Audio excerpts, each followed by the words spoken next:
우리나라가 부모 신화가 정말 엄청 대단하지 않습니까?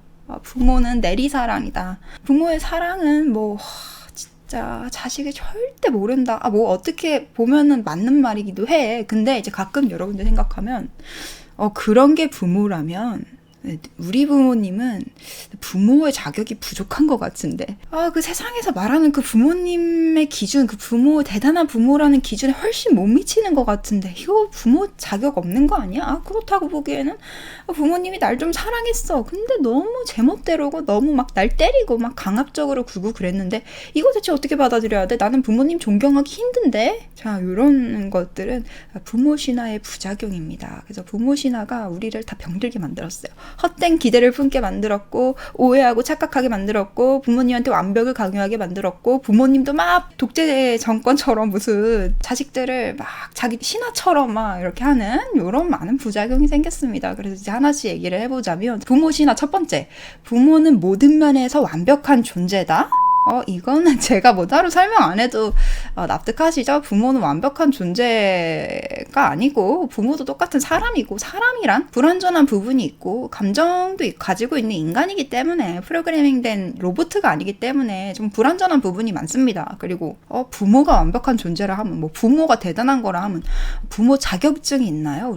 우리 나라에? 그냥 아기를 임신하고 아기를 낳으면 부모가 되는 건데 부모 자격증 같은 거, 부모 검정고시, 부모 수능 시험 이런 거는 없어요. 그렇기 때문에 그냥 아기를 잉태하고 아기를 낳았다 그럼 부모가 되는 거지 부모는 완벽한 존재다라는 거는 성립하지 않습니다. 그렇기 때문에 이거 돌려 말하면 부모 실수할 수 있어요. 부모 잘못할 수 있어요. 부모 틀릴 수 있어요. 부모 부족할 수 있어요. 부모가 요러요러 할 것이다 라는 거에 못 미칠 수 있어요. 사람이니까. 아무 준비하지 않은 준비는 수동이에요. 아기를 임신하고 내가 좀 부모 공부를 해볼까? 이런다면 모르겠는데 안 할 수도 있는 거잖아. 그럼 진짜 아무것도 모를 수도 있는 거예요. 그래서 부모 자격이 없는데 부모가 된 사람들이 다 대다수이기 때문에 부모 자격이란 기준도 애매해요. 나라에서 그런 거 안 알려주잖아요. 부모 자격이란 이런 것이다라고. 그냥 이상적인 가정이란, 이상적인 부모란 이런 것이다라고 제시는 하지만 그거 너무 이상적이야. 모든 사람이 다 지키기 힘들어. 그렇기 때문에 왜냐면 누군가는 태교할 시간이 많이 촉박할 수도 있고 누군가는 아기를 낳을 여건이 아닌데 아기를 낳을 수도 있는 거고 누군가는 아기를 자기 욕심으로 낳을 수도 있는 거예요. 사람과 막 이런 준비를 나면 얼마나 좋겠어. 근데 나라에서 부모 자격 없는 사람한테 임신 못하게 한다고 딱 이렇게 제한을 한 게 아니잖아요. 그렇기 때문에 그냥 아기가 생겨버리고 아기를 키우면 다 부모이기 때문에 애초에 완벽한 부모의 자격을 갖춘 사람도 없고 완벽한 사람도 세상에 존재하지 않기 때문에 완벽한 부모도 당연히 없어요. 두 번째로 부모는 자식을 무조건적으로 사랑한다라는 두 번째 부모 신화가 있어요. 부모가 자식을 무조건적으로 사랑한다? 자, 그럼 이 세상에 자기 자식을 학대하고 아동학대하고 자기 자식한테 범죄를 저지르고 자기 자식을 정말 눈물을 흘리는 게 아니라 아무 표정 없이 갖다 버리고 방치하고 학대하는 그런 부모들은 뭐지? 부모는 자식을 무조건적으로 대단하게 사랑한다며. 부모는 자식을 한 번에 뿅 사랑하는 게 아니라 사랑하게 되고 사랑하려는 노력에 따라서 사랑에 빠져가는 거예요. 근데 내가 애초에 자식을 바라지 않았어. 근데 자식이 임신했을 때, 자식이 계획치 않게 임신이 되었을 때 내가 사랑해볼까? 또는 조금 사랑스러운데 사랑해볼까? 라고 하는 사람이 있는 반면에 내 인생도 힘든데 애가 왜 생겨서 지워버릴 거야? 라던가 내가 내 인생도 힘든데 얘가 생기면 얘를 키우느라고 계속 힘들어. 이런 식으로 자식을 달가워하지 않는 부모도 있어요. 충격적일 수도 있겠지만 누군가한테는 부모가 자식을 사랑하는 건 당연하지 않아요. 호르몬에 의해서 조금 사랑할 수 있는 그런 유도를 할 수는 있겠지만 당연하게 자식을 임신했다고 자식을 낳았다고 길렀다고 사랑하게 되는 게 아니라 자식을 10달 동안 잉태를 하면서 친해지는 거고 사랑하는 과정을 거치는 거고 또 낳아서 기르면서 점점 더 사랑하게 되는 거고 그렇게 정이 드는 거고 원래도 조금 사랑의 마음이 열려있고 사랑할 준비가 되어 있고 거기서 시간을 함께 보내고 동고동락하면서 고통을 감내해가면서 사랑에 빠지는 것이지 처음부터 뿅 하고 부모님이 엄청 사랑하는 건 아니에요. 그래서 어떤 집안은 부모가 자식을 별로 애정하지 않을 수 있고요. 또 부모가 자식을 아주 쉽게 버릴 수도 있고요. 자식을 자기보다 못한 존재로 부려먹으려고 하는 부모도 있을 수 있고요. 자식한테 학대를 저지를 수도 있어요. 부모라면 그래 마땅한 게 아니라 당연히 그런 게 아니라 그렇게 노력하려고 하는 사람들이 이상적인 부모인 거지, 아이를 낳고 키우기만 하면 다 부모라는 이름이 붙기 때문에 꼭 모든 부모가 아이를 사랑하고 아이를 보살피려는 의도를 가진 건 아니에요. 세상은 도덕책이랑 좀 달라요. 사실 부모라는 사람들은요, 정말 많은 노력을 하고 있는 거예요. 처음 본 존재가 자기 삶에 딱 태어나고 들어오기 시작했는데 그 존재를 위해서 많은 걸 내어줘야 되는데, 심지어 내 뱃속에서 나의 뼈와 살, 나의 영양분, 나의 고통, 나의 시간 다 내어줘야 되는데, 그럼에도 불구하고 그 존재와 사랑에 빠지고 사랑하려는 노력을 하고 마음의 양보를 하는, 그럼 진짜 대단한 노력을 하는 존재가 부모라고 볼 수 있는 거지, 그 노력을 받아들이지 않는 존재도 있다는 거예요. 그래서 부모는 자식을 사랑하지 않을 수도 있어요. 자식을 사랑했다 안 했다 왔다리 갔다리 할 수도 있어요. 자식을 어떤 부모는 이만큼 사랑할 수도 있고 어떤 부모는 적당히 사랑할 수도 있어요. 내가 최고야 라고 할 수도 있고, 그냥 뭐 자식 낳아야 되니까 난 거지 라고 할 수도 있어요. 근데 그게 왜 많이 안 알려졌냐면, 일단 요즘에서야 좀 아동학대나 뭐 가정 내 폭력이라던가 이런 게 화두가 된 거지, 사실 전부터 있어 왔는데 쉬쉬했던 것도 있고요. 부모한테 사랑받지 못한 자식이라는 게 굉장히 사람들한테 있어서 자기의 치부를 드러내는 거라고 생각을 해서 쉬쉬하고 감춰오고, 가족 사이가 좋다, 부모님이 날 사랑한다 라고 사람들한테 이렇게 말을 하거나 포장을 하거나, 아니면 조용히 입을 다물어서 난 부모님한테 사랑받지 못했다 라고 혼자 속으로만 생각하면서 세상 사람들이 다 부모한테 사랑받는데 나만 못 받았다 라고 자괴감에 빠져있을 수 있어요. 근데 세상에 있는 부모들은 자식을 사랑할 수도 있고 사랑하지 않을 수도 있어요. 사랑할 확률이 높기는 해요. 자꾸 호르몬적으로 또는 환경적으로 자식한테 정이 들 수밖에 없는 환경이고, 애초에 자식을 임신하고 그렇게 결심을 하는 것 자체가 자식을 사랑할 준비를 스스로 했다고 생각했기 때문에 한 거여서, 사랑하는 부모들이 조금 많겠지만 또 사랑하는 부모라고 해서 그 사랑이 완전하다는 뜻은 아니에요. 어떤 부모는 사랑하긴 한데 가끔 내가 자식 키우다 힘들면 자식한테 화풀이도 좀 할 수 있는 거고, 자식한테 훈계를 명목으로 좀 때릴 수도 있는 거고, 자식을 좀 내 마음대로 통제할 수도 있는 거 아니야? 이렇게 생각할 수도 있고, 어떤 부모는 정말 자식한테 최고의 삶, 정말 따뜻한 사랑을 주고 싶다라고 생각하는 사람도 있고, 가지각색이기 때문에 부모의 사랑 완전하지 않고요. 부모의 사랑 성숙하기만 한 것도 아니고요. 부모가 자식을 사랑하는 것도 당연하지 않습니다. 아이를 임신해 보신 분들은 아실 거예요. 아이와 친해지는 시간이 필요하고, 아이하고 점점 함께하는 시간이 늘어갈수록 내 사랑이 더 깊어진다는 거. 여러분들이 어쩌면 불우한 가정에서 자라셨다면 아실 거예요. 부모가 주는 사랑이 당연하지 않다는 거. 다음에 세 번째로, 부모는 자식을 창조한 존재다. 부모가 자식을 세상에 낳아줬기 때문에 자식이 이 세상에 존재하는 거다. 그래서 자식은 부모가 낳아주기만 했다면 부모를 창조자로서 대우를 해줘야 된다. 부모한테 자기를 태어나게 해준 걸 매우 감사하게 생각해야 된다. 절대 아닙니다. 여러분들은 이 생에 태어나기 전에 어떤 세포나 무생물 상태가 아니라요, 여러분들은 영혼이었어요. 영혼 상태에서 여러분들은 이 생에 태어나 살아가기 위해서 육체가 필요했습니다. 그래서 직접 부모를 골랐습니다. 그 부모 밑에서 태어날 것을 골랐어요. 부모 영혼과 협의해서요. 그래서 그 부모의 몸을 빌어서, 그 다른 존재, 타인의 영혼을 빌어서, 영혼의 육체를 빌어서 태어난 거기 때문에 여러분들은 육체를 제공받은 룸메이트로 이 삶에 온 거예요. 어떤 룸메이트가 정착을 도와주고 먹여주고 재워주고 다 해줍니까? 근데 이 지구의 부모는 그렇단 말이지. 이 땅의 부모는 그렇단 말이지. 그래서 부모의 역할이란 게 양보와 헌신과 막 그런 배려의 역할인 거여서 굉장히 대단한 역할인데, 한편으로는 자식을 창조한 게 아니라 자식이 자기 몸을 빌어서 태어나서 이 생에서 체험할 수 있게 내가 누군가를 내 삶에 초대한 거다라고 보는 게 맞아요. 너 나 아니었으면 내가 널 좀 때리고 널 좀 괴롭히고 내가 널 좀 버리기는 했지만 너 나 아니었으면 못 태어났으니까 감사하게 생각해라고 하는 건 아주 주제넘는 짓입니다. 그 영혼을 자기가 만들었다고 시작한 거, 무슨 신도 아니고 무슨 영혼을, 한 영혼이 다른 영혼을 어떻게 그렇게 만들었다고 함부로 말할 수 있겠어요. 그거는 어떻게 보면은 신의 영역에 도전한 거라고 볼 수 있어요. 신이 영혼을 만드는 것도 아니고 이 세상에 우연찮게 영혼들이 탄생하는 그 우주에서 우리가 저 영혼과 이 영혼과 다른 영혼으로서 서로 관계를 맺고 이 가족이라는 관계를 맺는 거예요. 자, 그러면 이 가족이라는 관계가 헌신을 받는 것도 주는 것도 당연한 게 아닙니다. 그리고 반대로 말하면 한쪽이 한쪽을 일방적으로 창조했다던가 한쪽을 낳았고 길렀기 때문에 일방적으로 더 우위에 있고 우월하다는 뜻도 아니라는 거. 단지 우리가 서로 백지 상태에서 이 생에 대한 아무런 기억도 정보도 없는 채로 태어나기 때문에 임시 보호자가 필요할 뿐이고 그 역할을 부모가 해주는 것 뿐이라는 거. 내가 이 아이를 낳지 않았으면 이 아이는 다른 부모 밑에서 이 삶에 태어났을 거라는 거. 그렇기 때문에 절대로 아이를 자기가 창조했다고, 자기의 육체를 닮고 자기의 유전자를 닮아서 약간 성격적인 부분에서 비슷하다고 해서 절대로 자기가 아이를 창조했다고 자만하면 안 되는데, 자, 이 세상에는 영혼에 대한 진실, 우리가 이 삶에 태어나기 전에 잊어버린 진실을 기억하고 있는 인간이 거의 없다 보니까 부모가 자식을 창조했어. 정말 대단한 존재야. 10달 동안 자식을 창조해서 자식을 낳았잖아?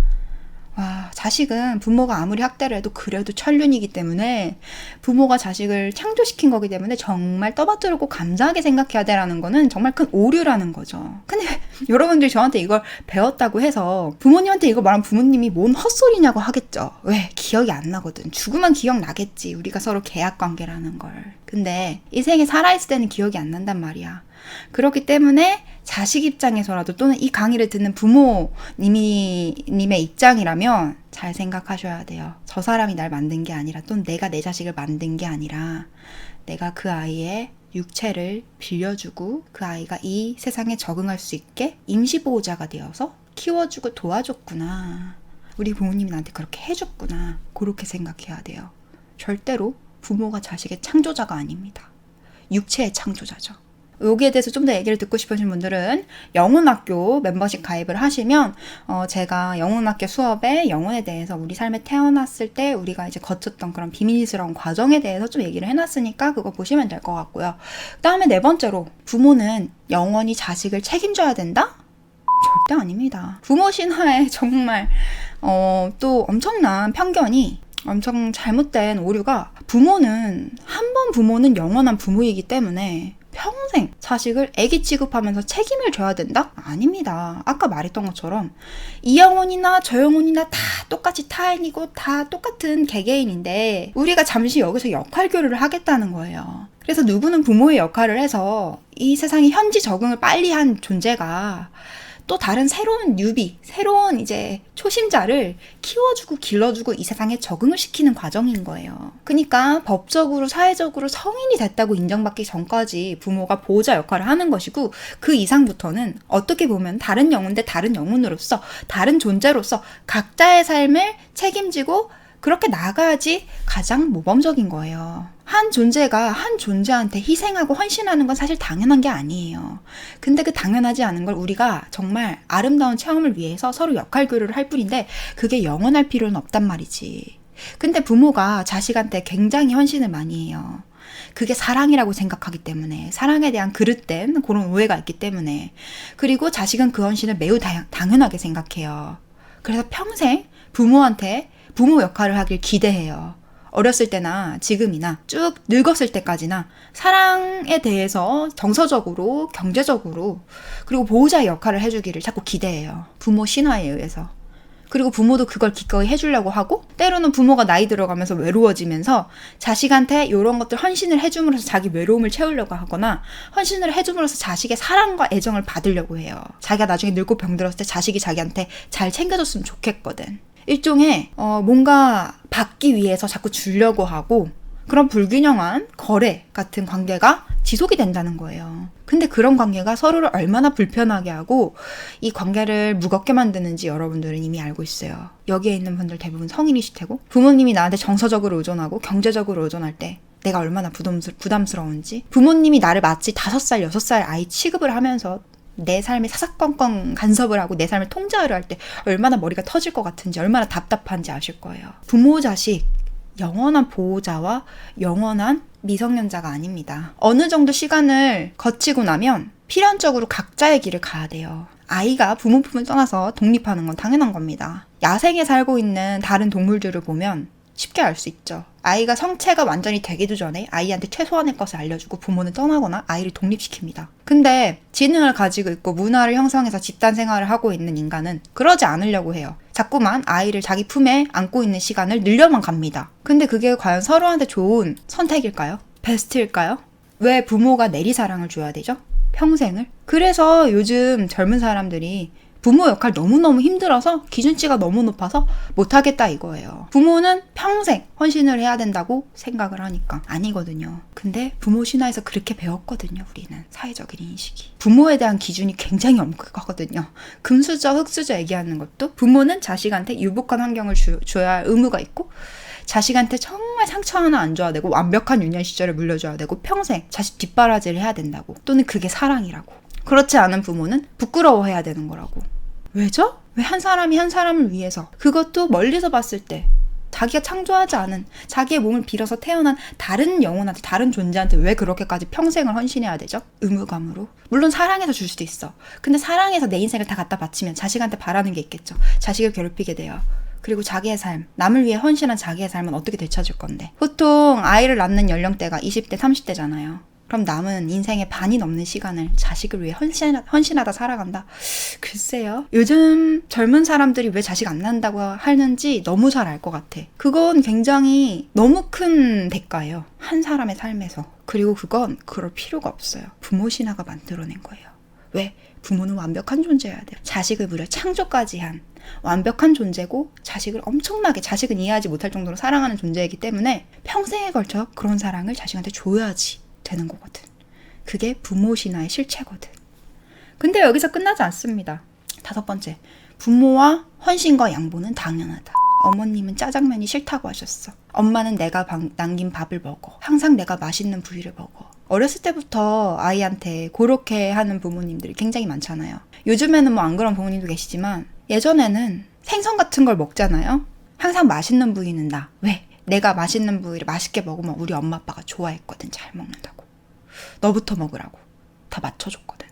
안 그런 집도 있겠지만 부모 신화에 의해서 부모들이 그런 역할을 자발적으로 합니다. 자식을 사랑하는데 사랑하는 자식을 위해서 이렇게 해야 된다라고 생각을 하기 때문에, 그렇게 배웠기 때문에, 사회적인 분위기가 그렇기 때문에, 자기 부모가 자기한테 그랬기 때문에 평생을 뼈가 삭도록 일을 해서 자식 뒷바라지 다 하고 헌신만 하다가 살다 가는 게 부모의 삶이라는 걸 너무 잘 봤기 때문에 자식한테도 자기가 받은 사랑 그대로를 주는 거예요. 근데 그러다 보면 인생이 비참하고 인생이 너무 즐거움도 없고, 자식들은 그런 부모한테 미안해서 부모를 더 상대를 못하고 외면하게 되고, 또는 어떤 부모는 내 삶이 이렇게 된 건 다 너희들 탓이니까 너희들이 나를 행복하게 말년을 책임져라 라고 한다던가, 또는 너희들 때문에 내가 이렇게 희생하고 고통받았으니까 너희들이 이제 나한테 기쁨을 줘라. 내가 원하는 방향대로 너희들이 인생을 살아라. 그래서 내가 내 삶을 헌신해서 너희들을 키웠으니까 너희들의 삶에 내가 원하는 결실을 얻어내라. 대단한 직업을 가지던가 대단한 성공을 해서 엄마 아빠의 헌신에 보답해라. 이렇게 될 수도 있어요. 사람이 아직까지 무조건적인 헌신을 할 정도의 의식 수준이 되지 않으면 자기는 조건 없이 헌신한다고 해놓고 분명히 기대하는 바가 생겨요. 요즘 부모님과 자식 사이에 왜 사이가 안 좋은지 아세요? 대부분이요. 부모님이 헌신에 대해서 대가를 바라기 때문이에요. 나를 좀 엄마 아빠로서 좀 사랑해주고 존경하고 우리의 말에 좀 충실히 복종하겠니? 엄마 아빠가 이렇게까지 너희들의 삶에 투자를 했으니까 엄마 아빠가 바라는 삶을 잘 살아내겠니? 왜 엄마 아빠 맘대로 살지 않니? 엄마 아빠가 너네한테 투자했잖아. 이렇게 투자했는데 요 정도밖에 못하면 근성이 없는 거 아니니? 엄마 아빠의 노력을 헛수고로 만든 거 아니니? 누구 맘대로 직업을 바꾼대, 누구 맘대로 전공을 바꾼대, 누구 맘대로 일을 그만둔대? 엄마 아빠가 허락 안 하는데, 너희를 키우기 위해서 이렇게까지 고생을 했는데 너희 인생을 너희 맘대로 한다고? 네 인생이 네 거 같아? 자, 이렇게 소유권을 드러내기 시작하고, 그리고 자식한테 자기 희생에 대한 대가를 돌려받으려고 해서 자식들이 그럴 거면 날 낳지 말든가, 그럴 거면 나한테 헌신하지 말든가. 그게 부모의 역할 맞아? 부모의 자격이 있는 거 맞아? 순수하지 않은 사랑이잖아. 엄마 아빠가 어렸을 때 나한테 얼마나 이런 짓도 하고 저런 짓도 하고, 불완전한 부모가 이제 와서 완전한 부모인 척 나한테 이런 거 저런 거 강요해도 돼? 내가 왜? 난 내가 생각이 있고 선택할 수 있는 사람이라는 거 나 알아. 근데 왜 나한테 이런 거 강요해? 너무 불편해. 부모지만 너무 불편해. 어떻게 해야 되지? 자, 이런 상황 되게 많아요. 부모 신화 때문에. 부모 신화 때문에 부모도 힘들어. 자식도 힘들어. 근데 한편으로는 부모 신화 때문에 자식이 살짝 선을 넘어요. 엄마 아빠가 금수저다, 은수저다, 동수저다 이러면서 엄마 아빠 유년시대 나를 완벽하게 케어해주지 않았다 이러면서. 근데 부모 신화 때문에 가끔 부모님이 굉장히 강압적으로 권력을 휘두르려고 그래요. 네 인생의 지분은 엄마 아빠가 대주주야 이러면서. 네 인생이 네 건 아니야. 어떻게 너 부모를 이겨먹으려고 하니? 부모를 이겨먹는다? 이기고 지고가 어딨어. 서로 관계를 맺는데 서로 배려하고 존중해야지. 근데 대부분 이겨먹는다라고 말을 할 때는 자식의 삶에 부모가 너무 관여를 해서 자식이 싫어요라고 했는데 싫다고? 부모를 이겨먹어? 이런 거예요. 애초에 부모랑 자식 사이에서 이기고 지고 말고 할 게 없어요. 부모가 선을 넘었을 뿐이지. 근데 자식한테 부모를 이겨야지 좋냐? 부모한테 그런 것까지 하는 거 건방진 거다. 건방지다, 이기다 이런 표현 썼다는 것 자체가 부모가 선을 넘었다는 뜻이에요. 그래서 이 부모 신화, 이놈의 부모 신화 때문에 부모 자식 사이에 아주 말이 많아요. 6번째, 자식은 부모를 존경하고 절대적으로 따라야 한다. 요 조건 때문에 부모가 자식을 쉽게 휘두릅니다. 아까 말했던 5번째 조건, 자식이 부모의 헌신과 양보를 받는 건 당연하다. 이거 때문에 부모한테 자식이 사업자금 빌리고 뒷바라지 다 해달라고 해가지고 부모 등골 다 빼먹고 성인이 됐음에도 불구하고 부모한테 손을 벌려가지고 부모 노후자금 다 빼먹는 그런 철딱선이 없는 자식들도 많죠. 왜? 부모는 그럴 수 있는 거고, 어떤 부모는 저쪽에서 헌신을 많이 했다고 하니까 뭐 나도 할 수 있는 거 아닌가 이러면서 부모들이 최고의 완벽한 부모가 되기를 원하는 그 욕심과 그 약한 마음을 건드려서 자식이 부모의 그 약한 마음을 건드려서 받아먹으려고 할 때가 있어요. 다 컸는데도 불구하고. 물론 부모 입장에서, 보호자 입장에서 그거는 그러면 안 된다. 그건 네 스스로 해야 되는 거고, 엄마 아빠의 삶이 있는데 엄마 아빠가 너한테 무조건적으로 헌신할 수는 없어라고 가르쳐야 됐는데 그걸 부모도 몰랐던지라. 그리고 아무래도 자식의 사랑은 부모보다는 좀 미숙해요. 대부분의 부모가 자식보단 성숙한 사랑을 해요. 완전하진 않지만 어쩔 수 없어요. 사람은 세월이 다르기 때문에. 그래서 자식이 미숙한 짓을 하면 부모가 막아야 되는데 부모도 미숙하고 자식도 미숙하니까 그냥 휘둘리는 거야. 사랑만 하면 사랑의 포로가 되면서 다 휘둘리는 거야. 서로 병들어가는 거야. 자식은 캥거루가 돼서 부모의 피를 쪽쪽 빨아먹고, 부모는 그런 자식 때문에 소가리를 하고 죄책감을 느끼거나, 또 반대로 부모가 자식한테 너무 많은 걸 기대하고 너무 많은 걸 바래서 자식의 등에다가 빨대를 꽂고 쪽쪽 빨아먹고, 자식은 또 부모 신화 때문에 부모를 억지로 떠받들어야 되는, 정말 이런 불균형한 일들이 되게 많이 일어납니다. 그래서 여러분들이 부모님에게 감사하고 미안한 것도 있는데 굉장히 불만스러운 것도 많았을 거예요. 부모 교육을 따로 받지 않는 세상에서 사람들이 생각하는 그 부모에 대한 완벽한 이미지 때문에 가정 내에서 너무 쉽게 부모가 선을 넘거나 자식이 선을 넘거나, 그래서 서로를 괴롭게 만드는 그런 관계가 지속이 되고, 원래라면은 자식이 성인이 되면 부모가 그 역할에서 자유로워져야 되는데, 자식도 부모의 통제에서 자유로워져야 되는데, 서로가 괴롭고 서로가 고통스러운 그 역할 때문에 오히려 남들보다 가깝고 친해야 되는 사이에 굉장히 껄끄러운 그런 응어리들이 많이 생겨버리는 거예요. 오히려 남이 더 편해. 왜? 남이기 때문에 예의를 많이 갖추거든. 근데 부모와 자식 사이이기 때문에 함부로 선을 넘고 멋대로 하는 경우들이 있어요. 그럼 남보다 못한 사이가 되는 거지. 그래서 부모들이 저지르는 실수, 부모 신화로 인해서 부모들이 자식한테 쉽게 저지르는 실수가 몇 가지 있어요. 네 인생은 내 거니까 니를 어떻게 키울지, 네가 어떤 인간이 될지는 내가 결정할 거야. 왜? 내가 널 창조했거든. 근데다가 내가 널 기르고 널 어른으로 만들었거든. 그러니까 네 인생 네 거 아니야. 내 맘대로 커야 돼. 넌 내 거거든. 자식을 자기 소유물로 생각하는 실수를 저지릅니다. 2번째 실수, 자식의 인생으로 대리만족하려고 하는 거.